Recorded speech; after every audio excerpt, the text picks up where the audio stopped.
To be honest, it is more one-on-one. So I guess more so in the vein of the concierge service, that it's not something that we do. And it really is more so about to meet those intended parents where they're at in the journey. So as I mentioned, some of them are coming to us. All of this is brand new. They feel so confused or overwhelmed by the process. But I think that's where the personal touch really matters, that maybe a module or a video wouldn't be able to afford the same open communication that a conversation with that person might have. This episode was made possible by our feature sponsor, MyEggBank, the premier network of donor egg banks. Enhance your clinic's fertility services with MyEggBank. By joining our network, your clinic can broaden its horizons, offering aspiring parents a diverse range of fresh and frozen donor egg options, each backed by our demonstrated success rates. Together, we can bring the joy and hope of parenthood to more families. Discover the benefits of partnering with MyEggBank by visiting myeggbank.com/IRH. That's myeggbank.com/IRH. Today's episode is paid content from our feature sponsor, who helps Inside Reproductive Health to deliver information for free to you. Here, the advertiser has editorial control. Feature sponsorship is not an endorsement and does not necessarily reflect the views of Inside Reproductive Health.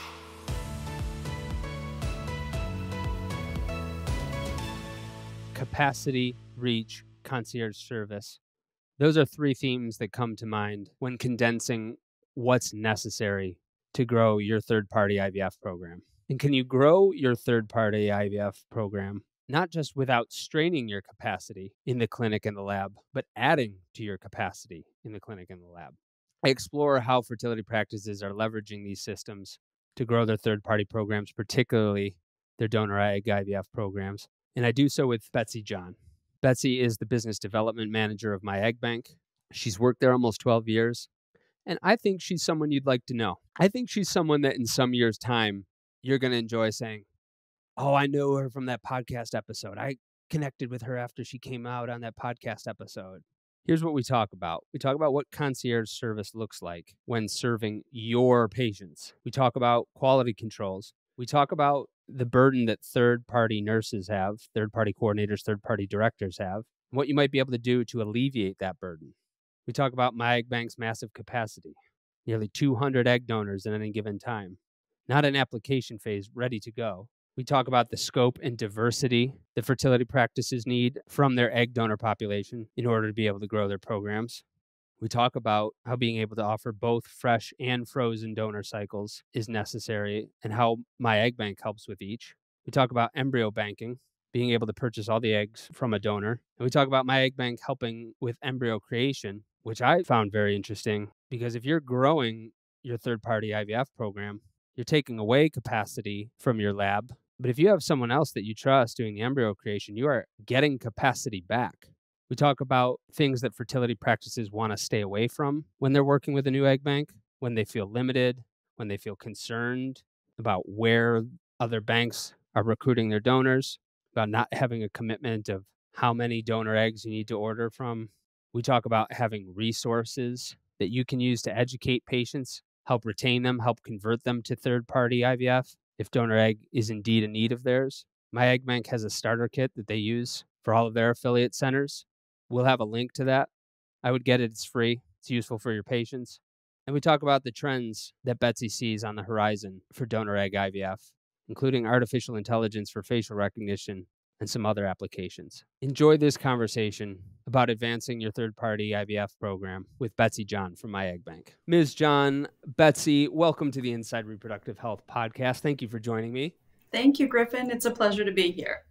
You're a person that when we were talking about having you as a guest, I was like, I want the fertility field to know who Betsy John is. Like, I've gotten to know you a little bit. I think, 5 or 6 years ago, just via email, and then you keep in touch from making content and on LinkedIn and stuff. And then, you get to meet at a conference. And I'm like, this is somebody who I think I want people to know who you are and to pay attention.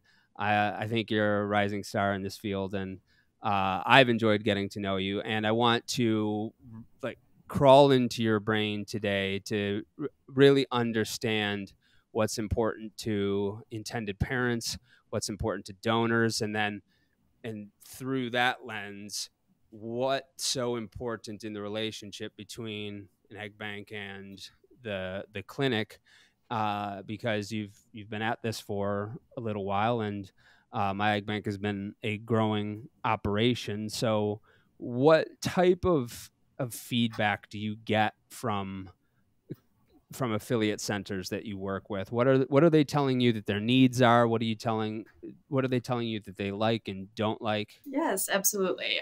Well, thanks again for the opportunity. And just to give you a little bit of background about my egg bank, so we really are the middleman between the clinics that give us egg donor profiles that we display on our website. And then we have a network of about 250 practices around North America that are purchasing those eggs from us. So our relationship with the two practices is slightly different, but from the affiliate network, the clinics that are sending their patients to purchase eggs from us, I guess the key points that they really mention that they appreciate about my egg bank is that we are a smaller team, that we're able to offer a more concierge service to the clinical team there at the practice, but also to their patients individually. We pride ourselves sort of on really having a personal relationship with those patients. So to us, there is a great deal of education that goes into the process when the patients are coming to us. You know, they're sort of further along in their IVF journey. They've tried it on their own most often. And at this point, to come now to realize that they need an egg donor. And a lot of them honestly don't understand the process. They don't understand egg donation. What does that mean for the donor? What does that mean for me? So to us, you know, having that relationship, having that level of communication with the patients really is what we prioritize in that process. And they're with us for a shorter amount of time. So truly, when the patients come to us, find their egg donor, they match, then they go back to their practices. So that short span of time that they're with us looking for a donor really is critical for us to establish that level of trust with the patients, that they feel comfortable to ask questions, and that we can help, you know, sort of guide them through the steps along the way.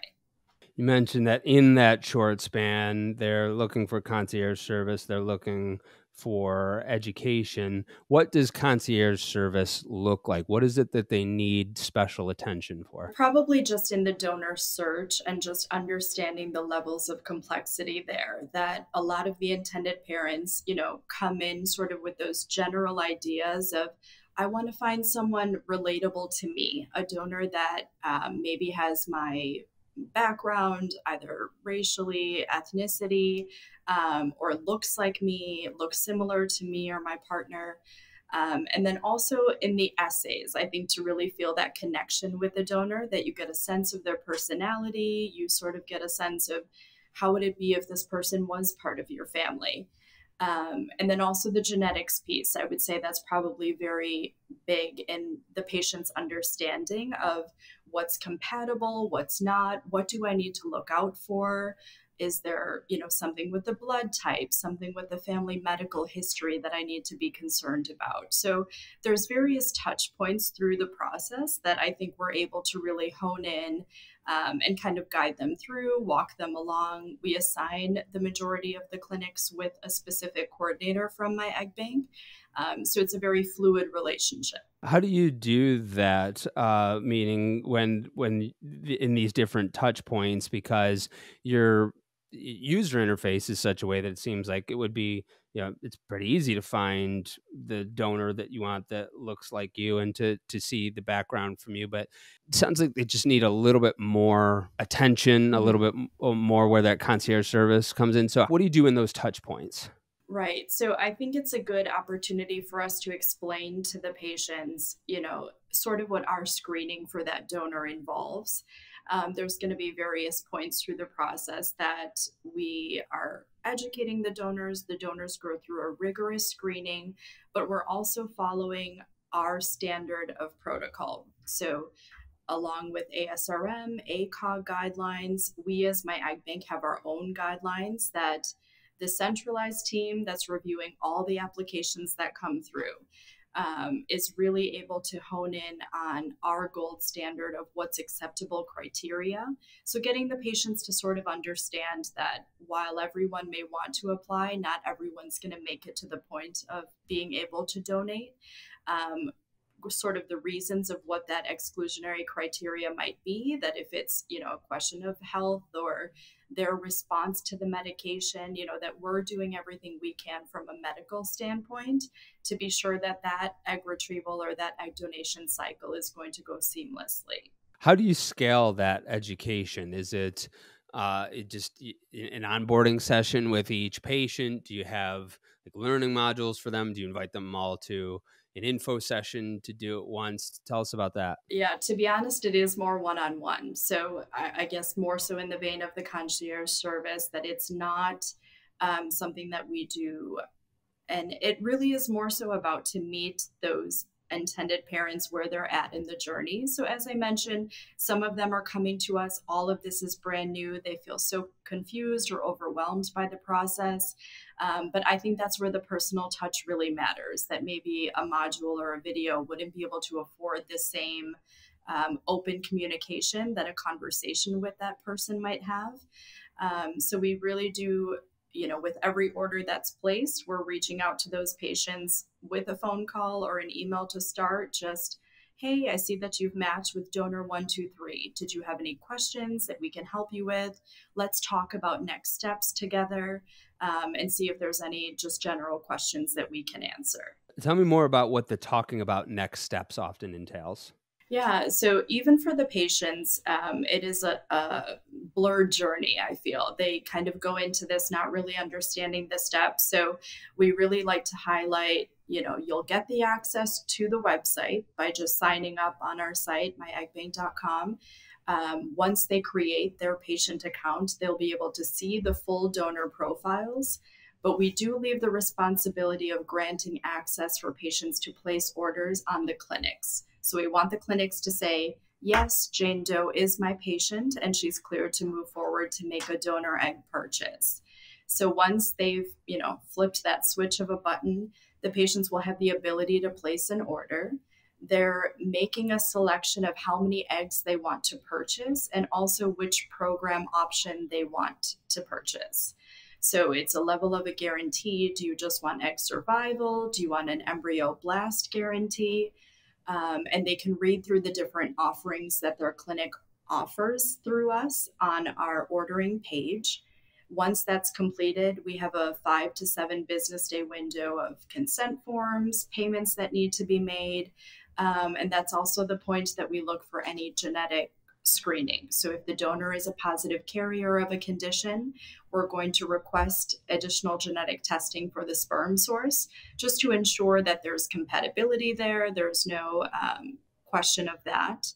Once that clearance takes place, then we would connect directly with the patient's IVF lab at their local center to coordinate for that egg shipment. So it sounds like you're staying with them the whole time, which is useful because when people drop out of treatment, very often it's just because there's nobody staying in touch with them. I don't know if her episode will come out before or after yours does, but I just interviewed Ali Domar, and she was telling me about one intervention of reaching out to patients where just reaching out to them, asking them, hey, how's it going? Where are you at right now? Had 67% less patients drop out than those that didn't. And so it's about having somebody that can liaise with the patient the entire time. And it's just from a clinic standpoint, it's hard to do that with man hours. If you have a third party coordinator that, maybe that's not even her only job. Sometimes it's just too much. And so for patients coming to MyEggBank, do they have one case manager the whole time? Is there like a navigator? How does that work? Yeah, so we do assign a coordinator per order. Of course, that person's going to have multiple orders at a time. So we do just offer our general coordinator line either through phone or through email, that if they're not able to reach their primary person, that someone would be available to help answer any and all questions. But I would agree with you on your point that, we're in this digital age that we're also trying to automate so many things, right? And so much of this process. But to us, it's very important that we've never compromised that piece of it, that, sure, we could send the next steps via email, but we're also going to make that phone call as well. Just, to read all the information can be daunting, and that, if there's any questions that we can answer along the way just to make that smoother, that's ideal for us too. It changes even if your preference is email, like even if your preference is read it on my time. And even if you never actually talk to the person, but you get a voicemail from a kind, assuring voice, Right. It's like that makes the email mean something more. Right. Absolutely. And I always joke, it's not the same as purchasing t-shirts from J. Crew, right? Like, this is a pretty hefty purchase, and it's an expensive one at that. So to know that your investment is coming from a trusted source with, success rates, a great reputation, all of that is so critical for us. You were telling us about what happens in the middle of the process with how the intended parent goes through their selection, and how does talk to us about the beginning and the end of that short pathway between them coming from the clinic and then going back to the clinic. How does the clinic interface with you when a new patient is you're starting to work with them and then sending them back to the clinic? Yeah, this is also a point that we really try to emphasize to the affiliate centers, that we want to take as much of the burden off of their third-party nurses to explain all of the options to their patients.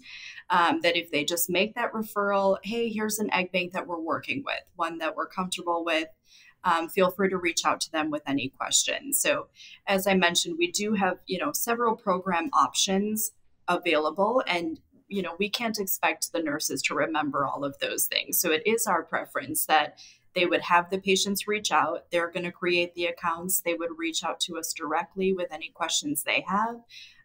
We touch point with the clinicians just to say, hey, your patient has created an account on our site, and now they've placed an order. So there are several points that we would reach back out to the practice just to let them know the patient's made a selection, they've made this program option choice, and now we're ready to do the egg shipment. So we try to work with the patients all during those steps, but informing the clinicians on an as-needed basis throughout the process. So you talk a little bit about the burden that third-party nurses have. Tell me more about that. Tell me, what are they struggling with?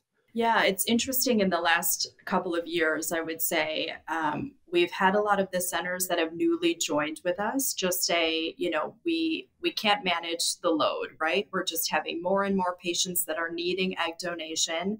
Of course, we're one of several egg banks out there, so they have various options. Not one of us are the same. So in instructing patients or guiding them in the process of where to go and what to do, I think it's a lot for those nurses to carry that level of information. They're referring to the best of their ability, but we also, don't want the patients to be running back and forth between us and the nurse to ask opinions or thoughts about their donor selection, maybe. So as much of that as we can alleviate, with the understanding they're third-party nurses. So they're likely not only dealing with donor egg, they also have donor sperm, gestational carrier cases. Some of the smaller practices are just managing IVF patients in addition to third parties. So having a full scope of what these nurses are potentially dealing with and hearing it from them directly, it is a priority of ours to minimize that stress. And how can we intervene and make this easier for you? Do you still liaise with practices, or you're big time now? You got people for that now? No, you yourself. That is my primary role, actually, is the business development side. So I'm on the lookout for centers that need more help in this way. If we can be an option for your patients for egg donor, happy to sign up new clinics all the time. And then with turnover as well. So if it's a nurse at a practice that I signed up with 2 years ago, I'm still going to check in to say, hey, Do you have staff turnover? Do we need to do an onboarding call of our process with anyone?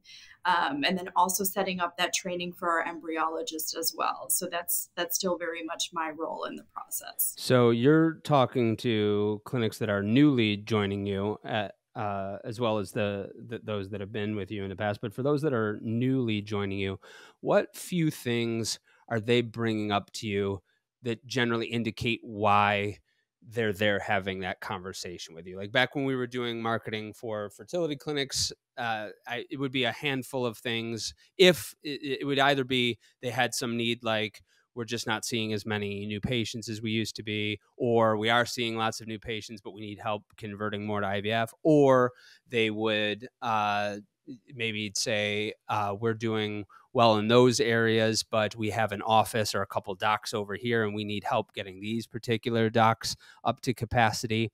That would be on like the proactive needs side. And then I would see a category of people coming from reactive needs, like they were working with a different marketing agency, and would be usually they're not bringing us ideas. They can't really report to us on the results that they're achieving, or we are asking for types of content or campaign updates, and they're really slow or unable to do that. So I would have like these buckets: proactive needs, reactive needs. Let's start with the proactive. What proactive needs indicate to you why you're having that conversation with them? Yeah, I think for some of those clinics that maybe have an internal existing egg donor program themselves, internal meaning they're bringing donors in-house and selling them to their own patients directly. Oftentimes in those cases, they just don't have the diversity, is what I'm noticing, that maybe their patient population isn't necessarily matching that of their donor population, and they just simply need more options. That would be one point. Secondly, I would say if a patient wants to do a fresh egg donation cycle, but they only have frozen, or vice versa. If they offer fresh donation, but they need frozen egg options. So the fact that we're all encompassing of those, I think is very helpful to them as well, that, each patient's needs are different, as I mentioned. So if they are looking to do more embryo banking, they want to purchase all of the eggs from a donor, we have all of those different program options available. So I think having that variety is critical, the diversity of egg donor. And we also offer embryo creation programs. So sometimes it's that if the IVF lab doesn't have the bandwidth for these cases, and they're preferring that MyEggBank would create embryos for their patients, send the embryos back to their clinics for them to just coordinate an embryo transfer cycle, is oftentimes just an easier lift for the lab versus doing the entire fertilization. Is that something that has developed more in recent years? Because I don't usually think of that when I think of egg banks. Is that something that you've seen grow? Is it generally been steady since the time you've been there? Yeah, I would say it has grown. So initially, I think when we launched the egg bank and started the bank, it was generally egg sales that were going out. But as we launched this program, we were able to offer higher guarantees of embryo creation, or embryo creation plus PGTA testing. Again, just taking more off of their IVF labs, we're able to offer a higher guarantee because our lab is doing the work. And I feel like around COVID time was where we really saw a pickup in embryo creation. Again, it's probably a staffing concern, or IVF labs just being overloaded with the cycles that they have. And so having this external option just really seemed to benefit everyone. Yeah, that would seem to me to be the motive, that so many labs they're slammed. They don't have enough embryologists. They might have enough embryologists, but they don't have enough hours in the day. Right. And so you have to, that's one way of, let's say, you're 5% of your cycles or 10% of your cycles are donor egg IVF. That would be one way to alleviate your capacity in the IVF lab by having that percentage. I could see, some lab directors and then some clinical and medical directors. They're pretty picky folks, Right. and they're the best. So how could somebody else be as good? So you must have done something to assuage their concerns. Like you must have done something that says, okay, MyEggBank can rock with us? What is that? So I have to say, I think it really goes back to a lot of our standardization. So in our training of the embryologist, as I mentioned, we do have these different donation sites that are giving us egg donors, and those 15 different locations are all thawing and vitrifying on the same protocols, where I do think that training is critical. So we've really gotten to the point now that we're troubleshooting in real time often, and able to really guarantee that level of success.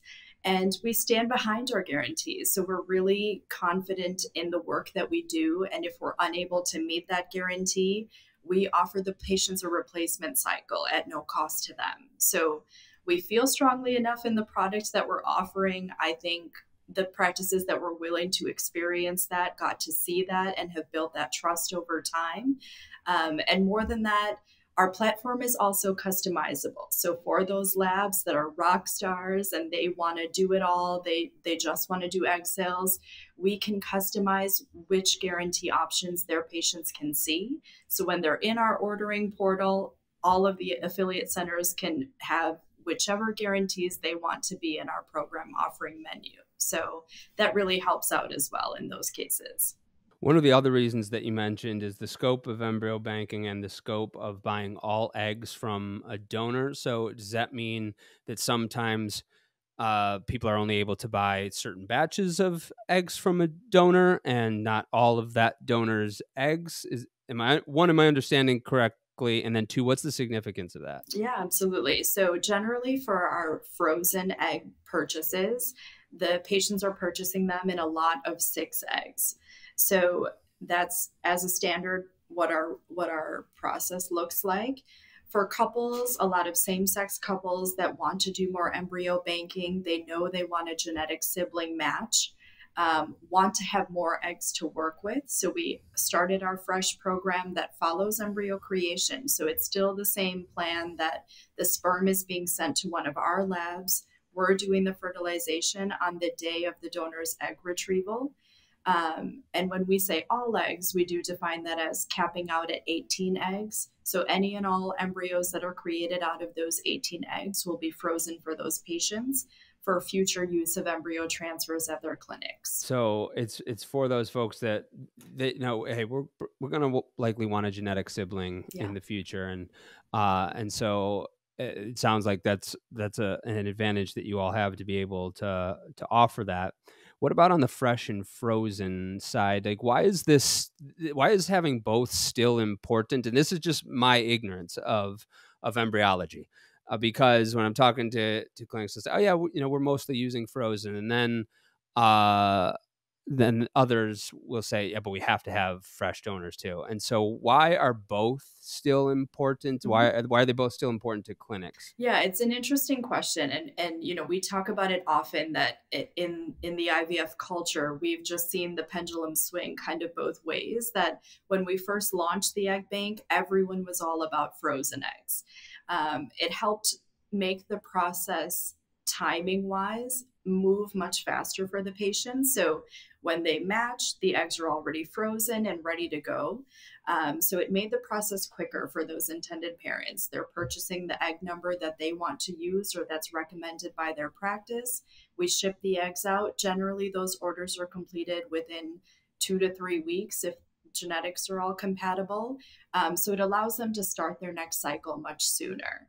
And then on the fresh side, we just noticed that patients that might have had not as good of quality sperm or as good of count of sperm, that they tended to inseminate better, we've noticed, where they're doing a fresh insemination on the day of egg retrieval.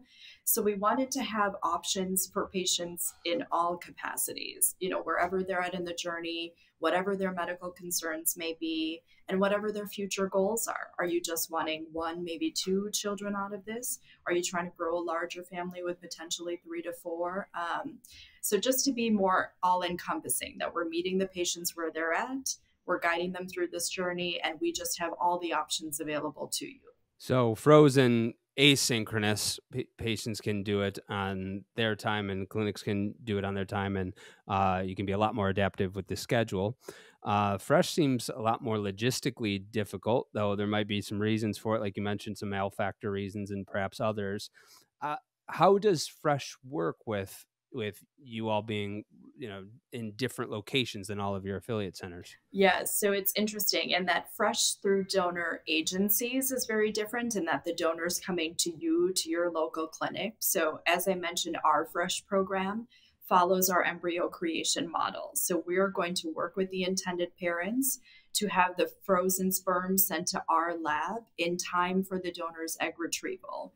We are going to thaw the sperm, inseminate, fertilize, culture the embryos out to day 5 or day 6, freeze them, and ship them back to the practices to do a frozen embryo transfer at the time, decided by their clinical team. Good that everywhere flies direct to Atlanta, right? That's right. Couldn't do that in Exactly. Buffalo. Right. I don't think I it know. would be a little bit harder. And so then the first proactive reason you said that clinics are talking to you about, and the reason why they're having a conversation to perhaps become an affiliate center with you all is that they need more donors, and they need a greater diversity of donors. So are those two issues separate, or like is there, if, like, for example, if you only had one type of demographic of donor, would it still be important to have a much greater quantity of those donors than not? I think so, because it isn't necessarily going to be one item that the parents are looking for. I think when you look at our metrics and the analytics that we've compiled, it's generally not just one thing. They may have started out for the race, right? Like, I want to find someone that's a similar race to me. But then I do feel, the emotional piece, the personal piece, they want to feel relatable with the donor, that education may matter for some, height, their interests, what their skills are. So things like that really do play a factor that I feel like people in general just want options, right? They don't want to just be, here's choice A or B. They want to have the full gamut if possible. So, and we have had patients mention that, some other banks don't have as much of a variety. And we just wanted to see, what all do you have? How are you offering this? And what makes you different? So to us, it really is important to be strategically placed around the country of where we're pulling donors from, just to really cover all of those bases and try to hit those different demographics, those different metrics, to really create the most diverse pool as possible. Yeah, a country of 330 million people, they're not always a perfect cross section in just one place. In Right. one city, you might have far more of this ethnicity, and another city you might have very different patient population. And so you'd want to be pulling from multiple areas in order to be able to do that. And so you've got production centers in different parts of the country, and you also have donors coming from everywhere. Talk to us about the scope. Like, how many donors are we talking? Yeah, I think what I heard the other day was, on average, we have about 175 to 200 donors on our website at any given time. So that's probably several hundred over the course of the year that you're going through of different donors. Mm-hmm. Are there particular ethnicities or groups that you find that you tend to have more of, that people are looking for? I do find lately, I think just again with where we're strategically placed, that something we've always struggled to have a healthy number of Asian donors, but it really has picked up in the last couple of years. And I don't know if that's efforts of marketing or education and just putting it out there. It's probably become less of a taboo topic to do egg donation. I think it's more readily spoken about. Celebrities are talking about it. It's in the news more often. People feel more comfortable and familiar with the idea.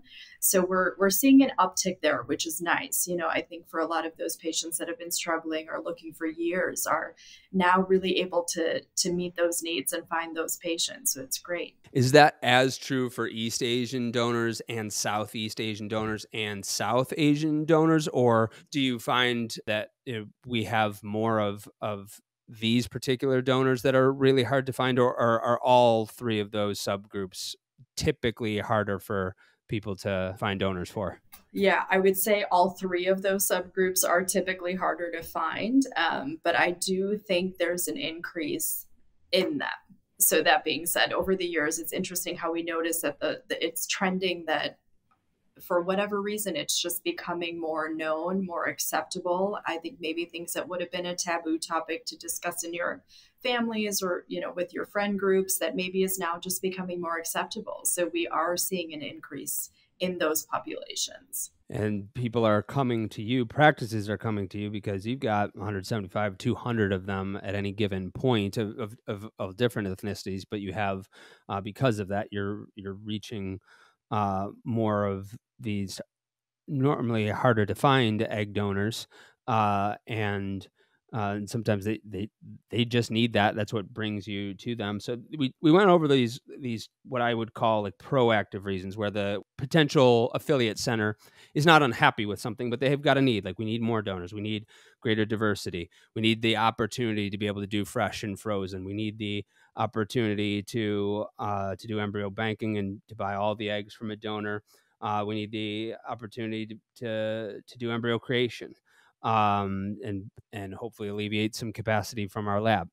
But then there's the reactive side. So I mentioned, like, in marketing, people would say we weren't getting the reports that we needed to show the ROI, or they couldn't show us the return on investment. They were not responsive when we needed campaign or content updates, or they weren't bringing us ideas. So when people aren't happy with an existing arrangement, what is it that they're typically not happy with? And people being fertility practices. Several things. So I do feel that we've heard from affiliate centers that other relationships they have had might have been more limiting, that when they're signing contracts with other egg banks or gamete banks, that they're only able to use that one bank. And that's something that we've never had an exclusivity. We've always been, we just want to be one of the options. So I think that's very inviting to some of those practices, that by signing to join our network, we're not saying you can only use us. We just want to be a choice. So that was significant. And I think a lot of people really do appreciate that factor. And also, we noticed that a lot of practices within the last couple of years that may have had a robust internal donor egg program around the time of COVID, when they weren't having as many cycles, oftentimes third party is the first program to pull back funds from, right? Like, if you're investing a lot in marketing for donors, but if you're not able to manage that pull through of bringing them to the door, to the point of egg retrieval, some of the centers just don't want to invest as much in the donor population. And their thought is, if these egg banks are out there and they're doing it successfully, then maybe there's no need for us to do that. So I've noticed a trend of that as well. Just some of the centers not wanting to do that lift of finding the donors for their patients and just trusting us to be their donor egg resource. Are there any other common complaints that you think about? Like, we don't like this about A, and I'm not asking you to name A, but or B or C, but there. I imagine there might be some things where we don't like this. What can you think of a couple of things that they don't like about existing arrangements? Yeah, there are several things. I think some of the other options there will work with international programs. And there's been a lot of buzz about that in the market, that people don't feel as comfortable or confident using donors that are recruited in this fashion. And then also, again, if they're limited contractually with what they can do, how much they can do, or that they have a relationship where you have to bring us donors if you want to purchase donors from us. It's just an interesting dynamic of what that contract looks like, that it's putting more work on the practices, that maybe they just don't have the time or the staffing to invest in that. So those are some of the points. I think cost is a factor, that if some of the programs are just highly overpriced or for whatever their needs are, but if that's not what fits their patient population. And we offer a compassionate egg program where it's donors that are proven with good success rates. They may not be as marketable with as many photos or not able to do any additional genetic testing, but we know the quality is there. We're able to offer those at a discounted rate for patients who may be going through financial hardship. So in that capacity, I think, as I mentioned, we really do try to meet all of the patients in this various net of options that they've complained about it on the flip side, that it's just more cost effective to be with us. Is that the case that some banks require that the clinic sends them donors in order to be able to buy donor eggs from them? I've heard that such a relationship exists. Yes. That's not the case for you all? That is not the case for us. Is there like a minimum that they, that they sign up for, and we have to use 20 donors from MyEggBank in the course of the year? Is there anything like that? No, there's no requirement. We do probably have goals in place that we're trying to help some of these newer programs that don't have a donor program. Like, let's traject for 15 to 20 donors a year if possible. And we're going to help them along the way to really hone in on that criteria. What are we looking for? What makes a donor marketable, saleable, and to know that we're going to get quality eggs from that donation. So a lot of that is coaching in the beginning, that we're helping them get to that number. None of it is a hard pressed requirement, but again, a goal that we're trying to meet. How does a new affiliate center start with you? I'm guessing they're talking to you. Yes. And it's starting with the conversations that you've been illustrating throughout this conversation. And then how does the process work? How do they go from okay, we reached out to Betsy, we had a conversation with Betsy, then what happens? Yeah, so we do, it happens several ways. So sometimes the clinics do reach out to us directly, but on occasion, it's the clinic's patient has found us and they go back to their doctor and say, hey, I found a donor on MyEggBank's website. I really want to move forward with them, but I noticed you're not in their network. Would you be willing to sign? So that's a point that I would reach out to that physician, practice administrator, whoever it may be. I like to do an onboarding call to start, just to kind of walk through a screen share of what our platform looks like, what does our relationship with you look like, expectations from the practice and also from our team. And then once we send over those contracts, again, non-exclusive. So it's still just establishing a business relationship between MyEggBank and that practice. So once those are signed, we get a contact list of who our primary contact people will be.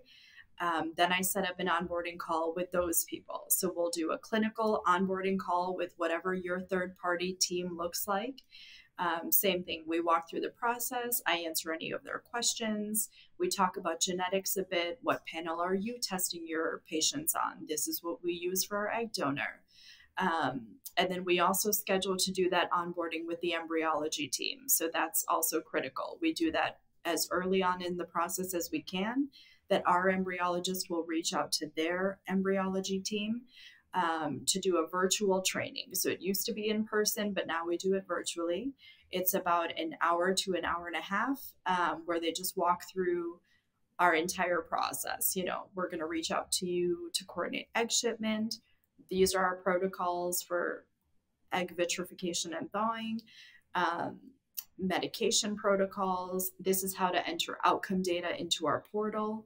And they cover all of that during that training call. I wouldn't be surprised if there's something in that training that is valuable, even apart from the eggs that they get from you all. I imagine that there's something in there that they walk away from that and they're like, oh, that's more efficient than what we're doing right now.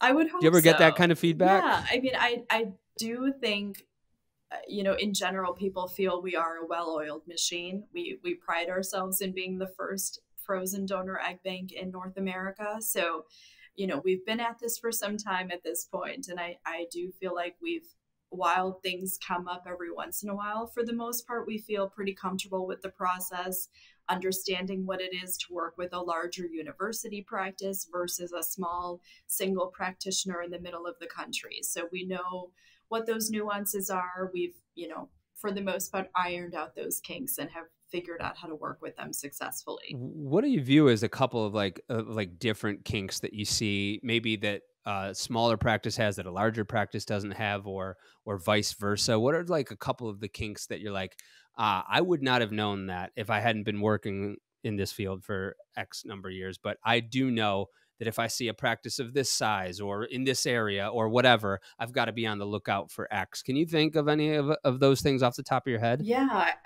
first thing that comes to mind was batching cycles. I had never really heard of this. Working with RBA previously, they hadn't done that. So in learning about that and how an embryologist comes in just for the times that there's cycles to complete, that was something new to me that I hadn't heard of before. But even understanding that in educating our patients now, it's like, well, we're shipping these eggs to you, but better check with your center to see when they're actually going to schedule to do your cycle. So that piece was critical to learn. And then also to understand, from the bandwidth perspective that we spoke about earlier, for those centers who were willing to offload the embryology piece to our team when they couldn't do the embryo creation cycle. So that was interesting as well. And then probably the diversity in patients, even just from what they're looking for, what their limitations may be in their personal cycles and journeys that we've really picked up along the way. So you've been doing this how many years between RBA and between MyEggBank? Yeah, so June will be 12 years for me. 12 years, which in millennial years is 1,000 career years. So you've been at this for a while. And I got to believe that 2012, Betsy, is not as good as 2024, Betsy. And there's a couple things that you've implemented along the way that, based on working with so many different clinics, either process improvements or insights into the marketplace, that you have taken some market feedback over those 12 years. And I mean, you wouldn't have grown to the size that you have if that wasn't the case. Can you think of a couple of those things, like over these 12 years, here was some of the lessons that we learned, and here's what we did to respond to what the practices were asking us for? We talk about our reach a lot, that we have these 250 practices in the network. But now being in the mindset of the post Roe v. Wade era, right? That to be familiar with regulations as they apply state by state and staying on top of that. So that was, something significant within our network in the last year to really push for that state by state analysis, to be honest, of how is this impacting third party? How is this impacting egg donation specifically?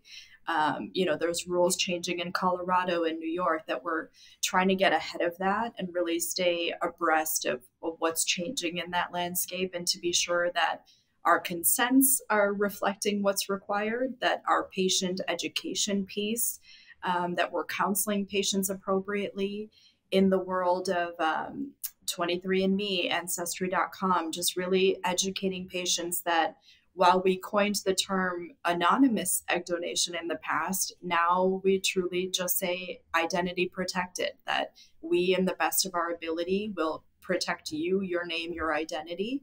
But what happens out there with all of these genetic testing options, there's limits.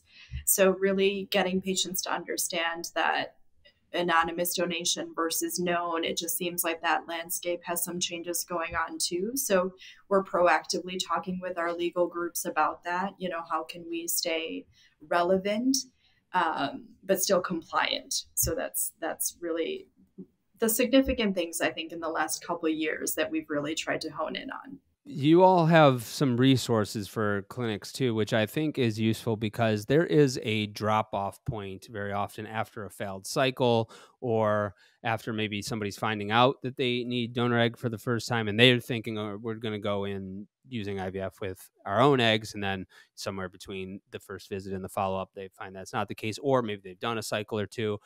There's a lot of drop-off that happens there, and I think good resources are necessary to help people, to help retain patients, keep them in the journey so that they can convert to third-party IVF if it is something that they need.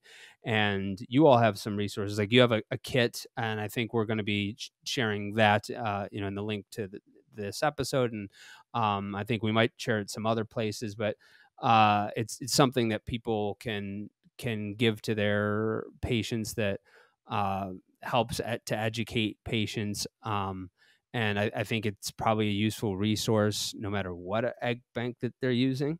Can you tell us a bit about that? Yeah, so it's a starter kit that we implemented this year for affiliate centers that are joining us, just with some materials in there, talks about our different program options that I mentioned here, gives them a sign up for our website that they can display on the nurse's desk if that's where they're doing their consult, just a quick scan of a QR code to get into our site. And just, more of these resources talking about genetics, some of those pieces that I mentioned from the education standpoint of educating the intended parents on various points of the journey are all included in the kit. I've also got to believe that it's just useful to offer people that option to sign up for MyEggBank, to get in for patients to get into your portal, because then you have two different entities that can keep in touch with the patient. We already talked about that the clinic just very oftentimes they don't have the manpower to follow up with patients in most cases. The ones that do, it really works for them, but so many people are treading water to begin with that they just can't provide that. And just by virtue of saying, okay, well, while you're thinking about everything, take a look at these guys, get involved, look at their donors, and that way they're also in touch with you all, and there's less likely for the ball to be dropped, because it's not just one party they're communicating with. They also have you as a resource too. That's right. Absolutely. Those little pieces for conversion. There's so much in conversion and dropout and retention that we can impact. And some of it scalable and some of it less so, but it all has to do with staying in touch with the patient and continuing to educate them no matter where they are in their decision, so that at least it doesn't drop off like it does in many cases. Do you hire people? I do not myself. No, I'll help with the interview process, but I don't do the hiring. Do you train some of the folks that work with practices now? Yes. So even for some of the onboarding, if it's something that I can't manage, then instructing team members on how to do that. So I got to believe that having been having worked for MyEggBank for 12 years, that you've built some relationships with centers, and you're probably a little bit protective of those relationships, and you want to make sure that whoever that's being passed on to is doing a good job. I'm doing the same thing right now, that we're really building out the team that works with our advertisers, and we're building different structures of folks. It's like, okay, I want an account director that does this. I want an account manager that does this. And I want a traffic project manager over here that does this. This person leads. They're responsible for A and B. This person's responsible for liaising, and this person's responsible for making sure all the deliverables are finalized. And we're building out all of our training, and they require different types of training. But it's for years, people have come to me, and I want to make sure that they're getting the best attention from my team. So when you are working on this training, what's really important for you to get across to new people on your team, that when they're dealing with practices, like, they got to be good at this, they got to know this? Yeah. Right away, the first thing that jumps out at me would be the compassion piece, because as we mentioned, most of these intended parents are coming to us closer to the end of their journey through IVF. They're probably at the height of frustration and just feeling discouraged. So to us, in that concierge service is not just about I'll be here all the time, but just really having the empathy to put ourselves in their shoes. Let me understand your journey, your financial burden up to this point, the emotional headache, and whatever is going on with you, that we're going to take that extra minute to be relatable. Let me listen a little bit to your journey, talk to you about my own journey for that matter. And find that connection there. How can I help you? Let me make this be that it's a friend guiding you through, not just that I'm here to provide a service. So really getting patients to understand that. And so personally, I feel having that compassionate mindset is critical in the roles of the egg bank. You've got your finger on the pulse a little bit. What trends do you see coming more of in the next couple years, whether it's more or less of something or something new altogether? Like, do you think we'll see more or less fresh donors? Do you think we'll see more donors in general as Gen Z rises, and then as Gen Z ages out, that whatever generation is after them, do you think we'll see more or less? Yeah. And it will be harder to get donors. Do you think? Is there some other trend that I can't even think of, like having AI case managers? Yeah. Like what trends do you think are coming? I do think AI is going to be significant. I mean, just from what we've seen internationally, people that have reached out to us and things that they're attempting to take off the ground. So I feel like that's going to be critical, just even in maybe the matching piece of facial recognition, things like that. You truly want to find a donor that looks like you. I feel like the technology is going to be there, if not already there, of we can find exactly what you're looking for. So that additionally with the genetics piece, we know the panels have been growing year after year. They're probably going to end up doing a full genome sequence, and having all the more scientific developments will be interesting. And then, as far as fresh and frozen, I feel like it's probably still going to be both of them running closely side by side. I feel like the need is still great for both options. So I don't see one running ahead of the other necessarily. It'll be interesting to watch. But again, I think it's very positive that just as a culture, as a society, we're talking about IVF much more. We're talking about infertility. So for people to feel comfortable in that space, to feel candid that they can discuss such things, proactively look into it. I always say that when I was in college, I never even heard about egg donation, but I really feel like that education piece is changing and we're heading in a positive direction of the needs are more visibly out there and spoken about. So I hope this is a program that's growing in that vein.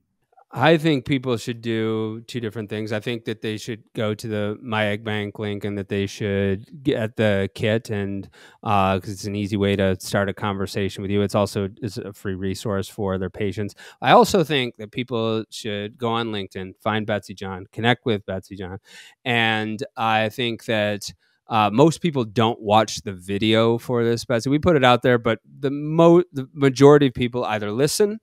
Or doctors are such voracious readers that they will read the transcript. But I think they should go to LinkedIn so they can see who you look like, so they can say hello to you, and they can say 30 years from now, 20 years from now, when you're one of the straight up OGs in this field, that, I knew her from way back when.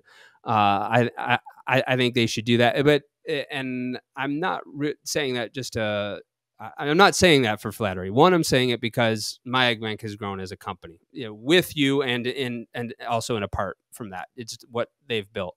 But two, like 12 years with one company, actually, it does mean something. And that was common in our grandparents' era. It's not common today. And what it allows for is for someone to establish themselves as a seasoned expert, not what so many people in our generation have done, which is I'll go do this for 2 years and then I'll jump to a completely different vertical for 3 years, not just a different sub vertical of this industry, completely different industry. I'll do a completely different job.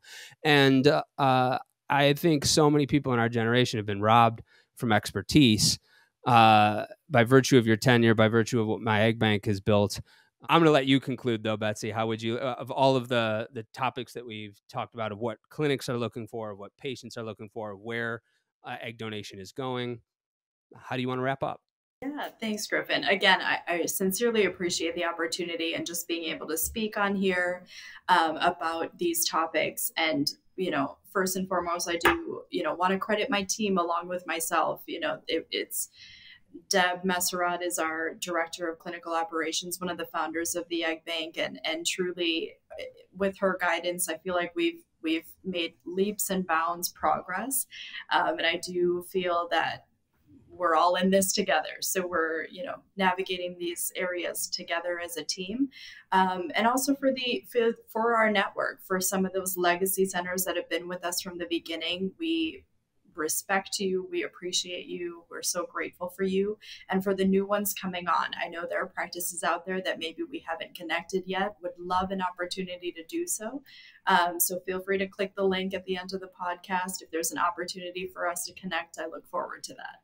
Betsy John from MyEggBank, thank you very much for joining me on the Inside Reproductive Health podcast. Thank you, Griffin. It was a pleasure.